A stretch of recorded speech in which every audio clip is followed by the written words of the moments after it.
Good morning, my dear student. Today we will continue your class 11th history chapter Nomadic Empire. In this chapter, we were discussed about the topic social, political, and military organization. In that topic, we have talked about that the military organization, that the Mongols military organization was based on decimal system, and there are so many ethnic groups. They have given their duties by Genghis Khan without any discrimination. We have also discussed about that distribution of their whole empire in their successors. We read also the social conditions. The Mongols, as we know that they were herders, they were wanderers one place to other place, they were nomadic life living in that time, and no doubt to say that their condition was very difficult. The climatic season, the geographical condition also give them that condition for the survival of the nature they have to do. And we also discuss about that their economy and their economic activities. We have talked about economic system where the Mongols, they were in two groups. First, they were living their life on the pastoralism. Pastoralist industry was the main occupation for them, and second, they were hunter and gatherer society. They looted traders. And what was the relation between the China also we have discussed in my previous video. Today we will start this paragraph and we will continue that what is author want to explain further the gradual separation of the descendant of Genghis Khan into separate lineage group implied that their connections with the memory and traditions of the past family, the concordance also alerted at an obvious level. This was the result of the competition amongst the cousin clans, and here too Tollywood branch was more adept in the separating their version of the family. Disagreements in the histories produced under their patronage. To the large extent, this was a consequences under their patronage. To the large extent, this was consequence of their control of China and Iran and the large number of the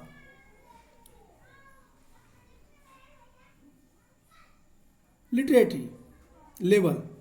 The disengagement with the past also meant underlying the merits of the resonant rulers as a control to other past the monarchs.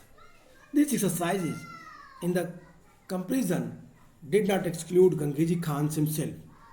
The Persian chronicles produced in Second Khanid Iran during the late 13th century detained the glory killing of the great Khan and exerted the number of killed. For example, in the contrast to an the eyewitness report that the 400 soldiers defended that the cities of the Bukhara, and Second Khanid chronicles reported that 30,000 soldiers were killed in the attack on the citadel. Although Second Khanid reports still eulogist Genghis Khan, they also carried a statement of the relief that time had changed and the great killing of the past were over. The Genghis Khan's legacy was important, but for his descendant to appear as convincing heroes as sedimentary audience, they could no longer appear in quite the same way as their ancestors. Dear student, in this paragraph, author want to clarify about the past condition of the Mongols. author आपको बताना चाहता है कि Genghis Khan के वंशजों का धीरे धीरे अलग होकर छोटे छोटे समूहों में बट जाने का तात्पर्य था कि उनके परिवार से उनकी जो ट्रेडिशंस थी, उनकी स्मृतियाँ जो थी और जो परंपराओं में जो बदलाव हो रहा था वो क्लियरली एक्सप्लेन कर रहा था, शो कर रहा था। परिवार छोटे छोटे ग्रुप में बट गया, मंगोल्स फैमिली के ट्रेडिशंस और जो फेथ बिलीव्स थी उसमें बदलाव आया और ये चीज़ें मंगोल्स ट्रेडिशंस के लिए अच्छी नहीं मानी जाती इतिहास में। क्लियर है कि यह सब एक कुल के सदस्यों, एक क्लैंस के सदस्यों में परस्पर प्रतिस्पर्धा, कंपटीशन के फलस्वरूप हुआ। We have read in the previous paragraph that the Mongols family, they were not focused to expand their boundary. About that time, they were conflicted each other to show their power. अपने को अधिक शक्तिशाली दिखाने की होड़ उनकी much गई थी और ये चीज़ें मंगोलों के अगेंस्ट थी। परिवार के लोग आपस में ही लड़ने लगे। Disputes, conflicts, misunderstanding, that is the main problem of the Mongol family.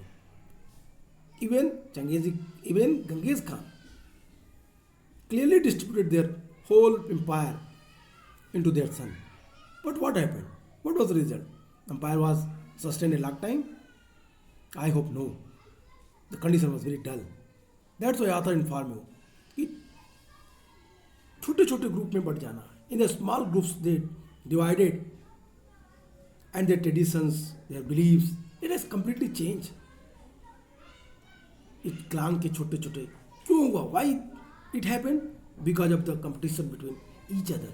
एक दूसरे के बीच की प्रतिस्पर्धा के कारण।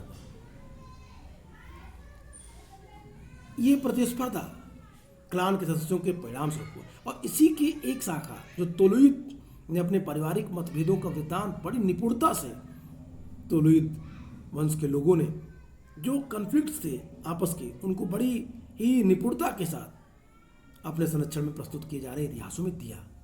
उन्होंने बताया कि कन्फ्लिक्ट्स कहाँ कहाँ थे। यह सब चीन और ईरान पर उनके नियंत्रण का और उनके परिवार के सदस्यों द्वारा बहुत बड़ी संख्या में विद्वानों को अपने यहाँ भर्ती करने का परिणाम था। अगर स्पष्ट रूप से कहें तो ये कहा जा सकता है कि अतीत जो पास्ट से अलग होने का मतलब था पिछले शासकों की अपेक्षा जो प्रचलित शासकों के गुण को अधिक लोकप्रिय बनाना था। तुलना की इस प्रक्रिया में स्वयं को चंगेज खान को भी नहीं छोड़ा गया। अपनी तुलना उन्होंने चंगेज खान तक से कर डाली। We are superior than Genghis Khan. Why? Because Genghis Khan was very brutal to establish their empire. But we are very liberal. हम अपने लोगों के लिए पूरा ध्यान रखते हैं।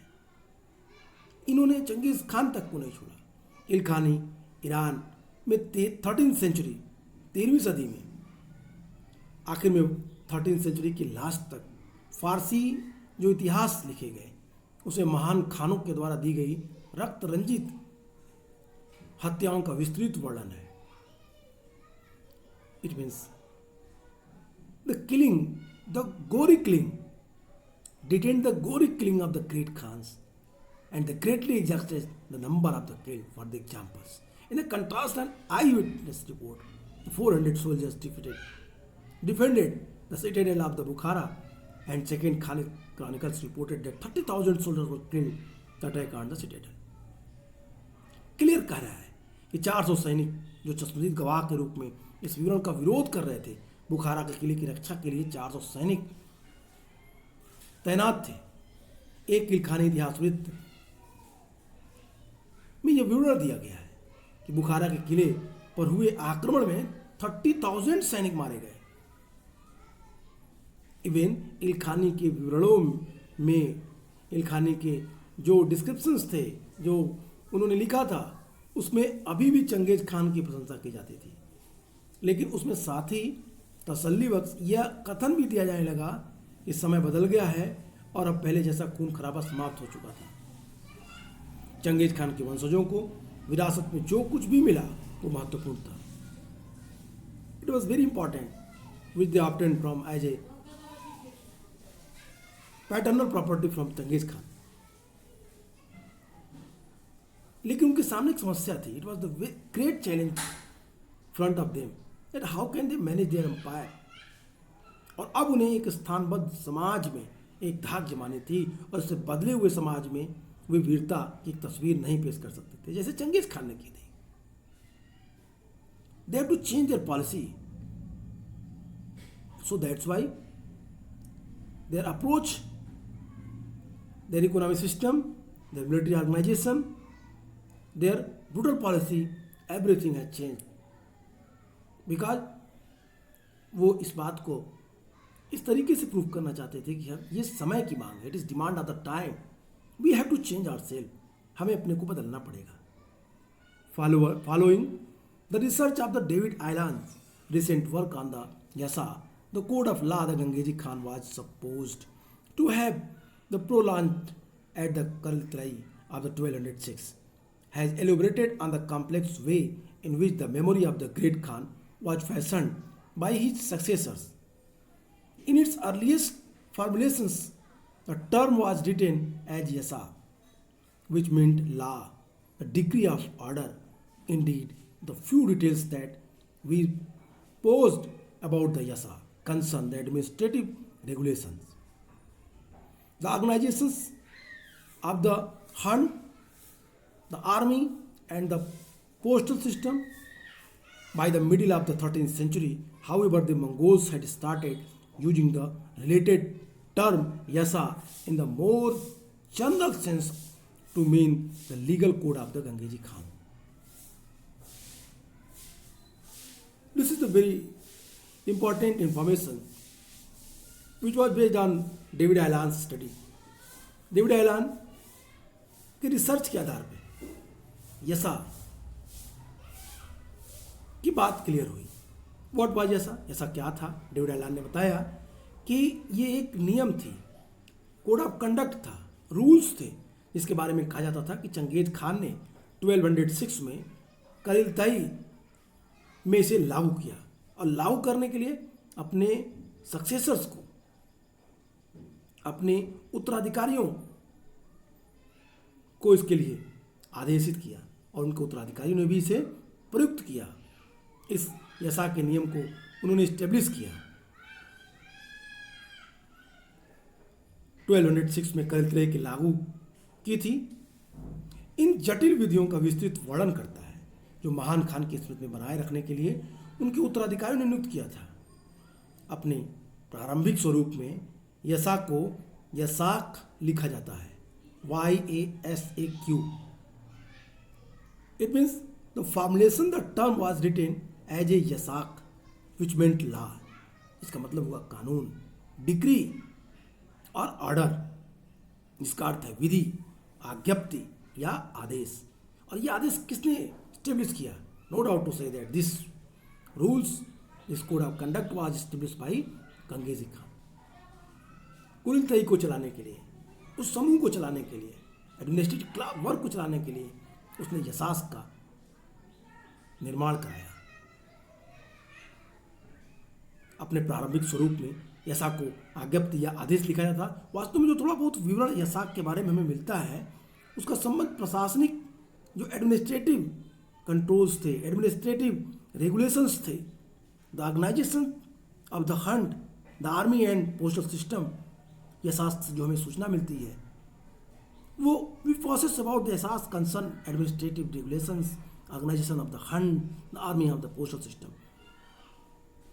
पोस्टल सिस्टम के बारे में सूचना, प्रशासन के बारे में सूचना, प्रशासन को किस तरह से चलाया जाए इसके बारे में जो नियम, ये चीज़ें जो हमें यसा के बारे में थोड़ी बहुत जानकारी मिलती है उनमें इन चीज़ों की डिटेल किया गया है, एक्सप्लेन किया गया है।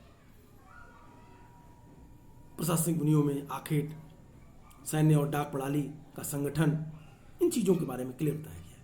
13वीं सेंचुरी की मध्य तक किसी तरह से मंगोलों ने यास शब्द का प्रयोग ज़्यादा सामान्य रूप से करना शुरू कर दिया। इसका मतलब था चंगेज खान की विधि संहिता। यास in a more general sense to mean that legal code of Gangeji Khan. We may be able to understand the change in the meaning of the term if we take a look at some of the other development that occurred at the same time. By the middle of the 13th century, Mongols had emerged as unified people and just create the largest empire in the world had ever seen. यदि हम इस समय घटने वाली अन्य घटनाओं की ओर देखें तो शायद हम इस शब्द के अर्थ में होने वाले परिवर्तनों को समझ सकते हैं। 13th सेंचुरी के मध्य तक मंगोल ने एक एकीकृत जनसमूह के रूप में उभर कर सामने आए, एक पावरफुल कम्युनिटी के रूप में उभर कर सामने आए। यूनिफाइड पीपुल्स के रूप में emerged as a unified people, Mongols had emerged as a unified, एक संगठित रूप में वो सामने आए और उन्होंने एक ऐसे विशाल साम्राज्य का निर्माण किया जिसे दुनिया ने पहले कभी नहीं देखा था। This is very important things. Although the Mongols dominated the region politically, they were the numerically minority, the one way in which they could protect their identity and the distinctiveness was through the claim to sacred law given to them by their ancestors. Dayasa was in all probability of the completion of the customary traditions of the Mongol tribes, but the referring it the Gangeji Khan's code of law, the Mongol people also laid claim to lawgiver like Moses, the Solomons, whose authoritative code could be imposed on their subject. Jasa served to choice of the Mongols people around a body of the shared beliefs. It acknowledged their affinity of the Gangeji Khan and his descendant, and even as they absorbed the different aspect of the sedentary lifestyle, gave them and confidence to retain their ethnic identity and impose their law upon their defeated subject. It was an extremely the empowering ideology, and although Gangeji Khan may not have planned such as a legal code, it was certainly inspired by his vision and was vital in the constructions of the Mongol universal dominion. That is the very important things. मंगोलों ने अपने साम्राज्य को क्षेत्रों को राजनीतिक प्रभुत्व बनाए रखा, फिर भी संख्यात्मक रूप में वो अल्पसंख्यक ही थे, कम थे, माइनॉरिटी में थे। इसके लिए अपनी पहचान और विशिष्टता की रक्षा का एकमात्र उपाय था, अपने स्पेशलिटी और अपनी सिक्योरिटी का एक सबसे अच्छा तरीका था उनके लिए, वो था इस बात की पूरी संभावना रखी जाए कि अपने दावे को किस तरीके से अपने पूर्वजों तक सुरक्षित रखा जाए, मतलब बाद के आने की जनरेशन तक वो अपने मंगोल ट्रेडिशंस को बना के रखें। चंगेज खान की जो यास थी, विधि संहिता थी, इस बात की पूरी संभावना थी कि यास मंगोल जनजाति की ही प्रथागत परंपराओं का एक संकलन है। यास जो उनका कोड ऑफ कंडक्ट था, उनके ट्रेडिशनल्स जो कंडीशंस थी, जो ट्रेडिशनल प्रैक्टिसेस थी, उन्हीं को कलेक्ट करके एक कोड ऑफ कंडक्ट बनाया गया था। किंतु उसे चंगेज खान की विधि संहिता कहकर मंगोलों ने भी मूसा और सोलोमन की ही भांति अपने को एक स्मृतिकार होने का दावा किया, अपने को एक कानूनविद या कानून निर्माता होने का दावा किया। उन्होंने तुलना की, जिस प्रकार मूसा ने कानून बनाए, जिस प्रकार सोलोमन ने कानून बनाए, उसी तरीके से सुलेमान ने कानून, उस तरह से चंगेज ने भी यसा के कानून बनाए, नियम बनाए, यसास पे अपने रूल्स सेट किए। यास मंगोलों के समान आस्था रखने वाले लोगों के आधार पर संयुक्त करने में सफल हुआ। यास that was the very important for those people, they unite on the basis of this rule, this code of conduct. यास plays very important role to reunite their whole empire on the name of the Genghis Khan, Genghis Khan. Genghis Khan के नाम पे, यसा के आधार पे अपने लोगों को संगठित करने का एक सबसे अच्छा उदाहरण था ये। चंगेज खान उनके वंशजों से मंगोलों की निकटता को स्वीकार किया, यद्यपि मंगोलों ने भी मंगोल काफ़ी हद तक इस बात के प्रति अवेयर थे कि उन्हें किस तरीके से अपने को यूनाइट रखना है, अपने को ये ट्रांसफरेबल जो उनकी लाइफ स्टाइल्स थी उनको विभिन्न पलों को अपना लिया था। फिर भी यास उनको अपनी कबीलाई पहचान बनाए रखने के लिए, यास उनको अपनी पुरानी परंपराओं को बनाए रखने के लिए, अपने नियमों को उन पराजित लोगों पर लागू करने के लिए एक उनको कॉन्फिडेंस देता था। It means in easy word, if I want to explain this, the Yasa that was the very important rule, very important things for the Mongol. What? To prove that we are the superior on those people they were defeated by them, जिनको उन्होंने हराया और उनके ऊपर इस कानून को लागू करके अपनी श्रेष्ठता सिद्ध करने का जो उन्होंने प्रयास किया वो सिद्ध करता है। यहाँ से एक बहुत ही सशक्त विचारधारा थी, जो is a very powerful ideology, empowering ideology, extremely empowering ideology.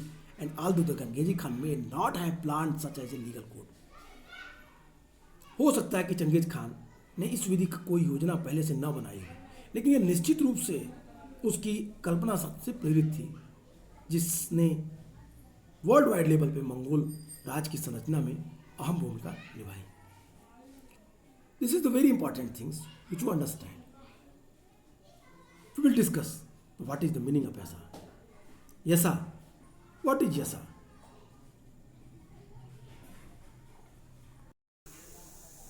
Dear student, as you know that yasa, that was code of conduct, that was rules, that was law which was set up by the Changez Khan. Yasa, it is clear given in your book. In 1221, after the conquest of Bukhara, Gangezi Khan had assembled the rich Muslim residents at the festival ground and had admonished them. He called them sinners and warned them to compensate for their sin by parting with their hidden wealth. The episode was dramatic enough to be painted, and for a long time afterward, people still remembered the incidents. In the late 16th century, Abdullah Khan, a distant descendant of Jochi, Gangezi Khan's eldest son, went to the same festival ground in Bukhara. Unlike Gangezi Khan, however, Abdullah Khan went to perform his holiday prayer there. His counselors Hafiz Tanis reported this performance of Muslim piety by the master and include the surprising comments. This was according to the Yasa of Gangezi Khan. It means in this paragraph you will see that there is the vast difference between the Changez Khan's यसा and there ancestors यसा। दोनों के यसा की meanings बदल गए, change हो गए। अब कहता है कि इन 1221 बुखारा पर विजय प्राप्त करने के बाद चंगेज खान ने वहाँ के अमीर मुसलमान निवासियों को एक फेस्टिवल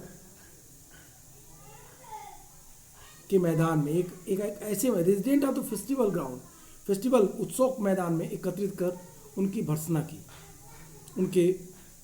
उसने उनको पापी कहा, सिनर कहा, और कहा, उनको चेतावनी दी कि इन पापों के प्रायश्चित को अपना छिपा हुआ धन निकाल कर देकर वो अपने पापों का प्रायश्चित कर सकते हैं। It means Genghis Khan clearly instruct them that you are all sinner, you have a lot of wealth which was collected by the very bad manners, it show your corruption. तो आपको क्या करना है? उन्होंने कहा कि आप जितने लोग हैं सभी लोग अपने धन को यहाँ निकाल के दे दीजिए और अपने पापों के प्रायश्चित करिए।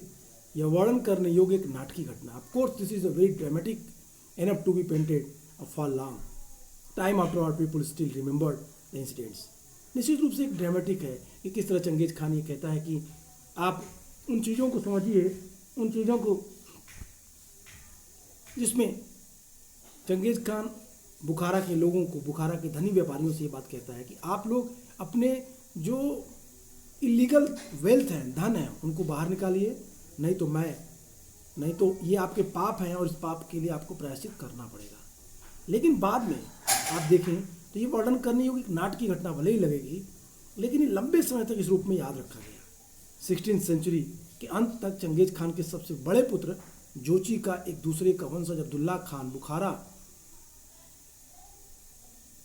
के उसी मैदान में गया। चंगेज खान का एक सक्सेसर था अब्दुल्ला खान, बुखारा के उसी मैदान में गया। चंगेज खान के विपरीत अब्दुल्ला खान ने वहाँ छुट्टी की नमाज अदा किया और फिर इतिहासकार हफीज ए तनीस ने अपने स्वामी की इस मुस्लिम धर्म परायणता का विवरण अपने रिपोर्ट में किया, अपने इतिवृत्त में किया।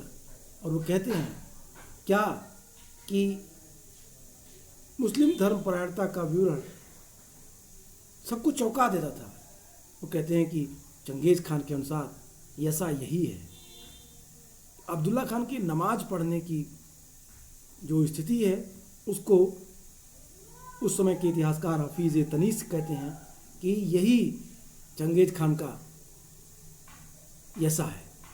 क्या ऐसा था? नहीं। अगर आप ऊपर की लाइनों को ध्यान से पढ़े तो चंगेज खान बुखारा के मैदान पे 1221 में जाता है और वो बुखारा के लोगों से कहता है कि तुम लोगों के पास जो अनर्गल पैसे इकट्ठे हैं ये तुम लोग का पाप है, तुम लोग इसे बाहर निकालो, हमें दे दो और तब तुम्हें अपने पापों के प्रायश्चित करने में मदद मिलेगी। नहीं तो फिर मैं I am the Wraith of God, मैं भगवान का क्रोध हूँ तुम लोगों के लिए, आई विल पनिश यू, मैं आपको दंडित करूँगा। लेकिन जस्ट अपोजिट उसके एक सक्सेसर अब्दुल्ला खान के द्वारा आप जो जोची गंगेजी खान का एल्डेस्ट सन था उसके वंश से था, ने बुखारा में जा करके 16वीं सदी में नमाज अदा की और नमाज को ही ऐसा बता दिया गया। It is very different, it is obviously it is very different. So that's why we have to understand what is the meaning of Assam. The conclusion of the situating Gangeji Khans and the Mongols in world history. When we remember the Gangeji Khan, today the only image that appear in our imagination are those of the conqueror, the destroyer of cities and the individuals who was responsible for the death of thousands of people. Many 13th century residents of town in China, Iran and Eastern Europe looked at the hordes from the steppe with the fear and disgust. And yet for the Mongols, Gangeji Khan was the greatest leader for all time. He united the Mongols people, freed them from interminable tribal war of the Chinese exploitations, brought them prosperity, fashioned a the transitional empire and restored trade route and markets that attracted distant travelers like the Ventian Marco Polo. The contrasting images are not simply the case of dissimilar perspective. They should make us pause and reflect on the dominant perspective can completely ears all the others. My dear student, आज तक Genghis Khan को हम जिस रूप में याद करते हैं, according to European historians, he was barbarian, he was uncivilized. I have already discussed the history, the resource of history to understand the Mongol, where I have discussed कि किस तरीके से यूरोपियन हिस्टोरियंस मंगोलों के इतिहास को बड़े ही गलत तरीके से प्रस्तुत करते हैं। आज हम चंगेज खान को याद करते हैं तो हमारी कल्पना में ऐसी तस्वीर आती है जैसे कि एक विजेता, नगरों को ध्वस्त करने वाला और एक ऐसे व्यक्ति का जो हजारों लोगों की मृत्यु का उत्तरदायी है, हजारों लोगों को मारने वाला है। 13वीं सेंचुरी के चीन, ईरान और पूर्वी यूरोप के नगरवासी स्टेपी के इन गिरोहों को भय और घृणा के दृश्य देखते थे। फिर भी मंगोलों के लिए चंगेज खान अब तक का सबसे महान शासक था। उसने मंगोलों को संगठित किया, लंबे समय से चली आ रही कबीलाई लड़ाइयों और चीनियों को उनके शोषण से मुक्त कराया और इस तरीके से उसने एक शानदार इंटरकॉन्टिनेंट एम्पायर की स्थापना की, व्यापार के रास्तों और बाजारों को पुनर्स्थापित किया, जिसको वेनिस के मार्को पोलो की तरह दूर के यात्री आकृष्ट हुए। चंगेज खान के परस्पर विरोधी चित्रणों के कारण एकमात्र परिप्रेक्ष्य भिन्न नहीं है।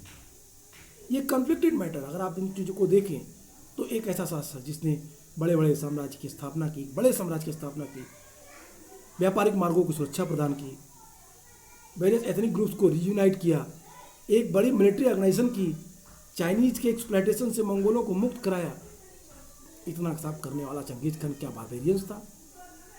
ऑब्वियसली नो, नहीं था। अब चंगेज खान के इन परस्पर विरोधी चित्रों का कारण एकमात्र परिप्रेक्ष्य की भिन्नता नहीं, बल्कि ये विचार हमें यह सोचने पर मजबूर करते हैं कि किस तरह से एक दृष्टिकोण अन्य को पूरी तरीके से मिटा देता है। किस तरीके से यूरोपियन हिस्टोरियंस की डिटेल्स हमें उन सारी चीज़ों को समझने में मिसकन्फ्यूज करता है। That is the very interesting matter. इस तरीके से अगर आप देखें तो beyond the opinion of the deputed, the sedentary people considered for the moment of sheer size of the Mongol dominance in the 13th century and the diverse body of the people and faith that it embraced, although the Mongol Khans themselves belonged to a variety of different faith, Shamans, Buddhist, Christian, eventually Islam. They never let their personal belief dictate the public policy. स्थानबद्ध पराजित लोगों को की सोच से परे 13वीं century तक छोटे Mongol अधिराज्य के बारे में सोचिए, छोटे छोटे वर्गों के बारे में सोचिए, जहाँ विभिन्न मतों के लोग थे। कोई मुस्लिम्स था, कोई क्रिश्चियंस था, कोई बौद्ध था, कोई पारसी था, और इस तरह के लोग समन थे। सार्वजनिक नीतियों पर इन्होंने कभी भी अपने व्यक्तिगत मत को, अपने पर्सनल फेथ को, अपने पर्सनल बिलीव को, अपने पर्सनल रिलीजन को इनके ऊपर थोपा नहीं। मंगोल शासकों ने सब जातियों और धर्मों के लोगों को अपने यहाँ प्रशासकों और हथियारबंद सैन्य दलों के रूप में भर्ती किया, मिलिट्री ऑर्गेनाइजेशन के रूप में रीयूनाइट किया।